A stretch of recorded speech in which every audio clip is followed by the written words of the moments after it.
Scrutiny was introduced in 2000 and is based on the Parliamentary Select Committee model of governance.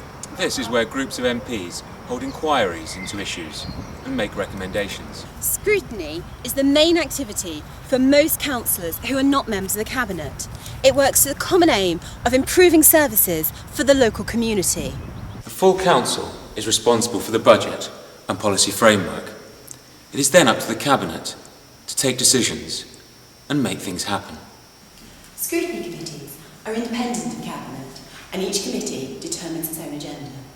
To do this, Scrutiny will need to consider whether the subject is of public concern, if law or government policy has changed, if there's a problem with performance or spend, or other intelligence suggests that scrutiny could add value.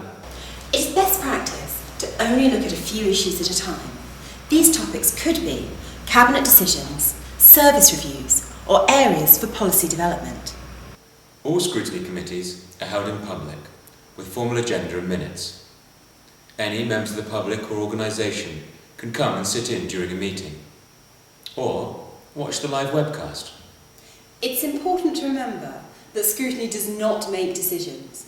It uses evidence to make recommendations to the Cabinet to request change. But scrutiny, it's not just about committee meetings. Most of the work of scrutiny takes place outside committee meetings. Scrutiny has an important place in policy review and development to shape the way public services are delivered. It does this by gathering evidence to make recommendations for change.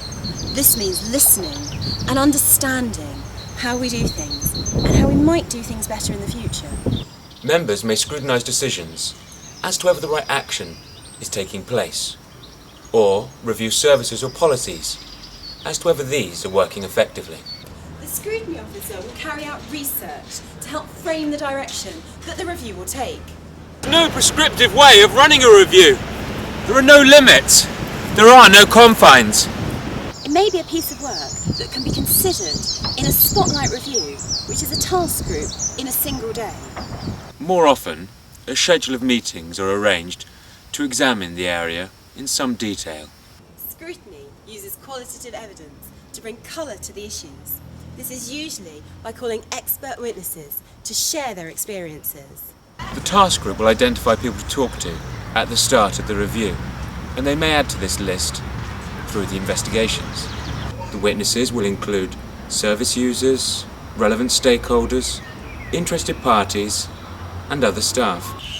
On the basis of this information and other statistical data, the task group will reach conclusions and make recommendations in the form of a report.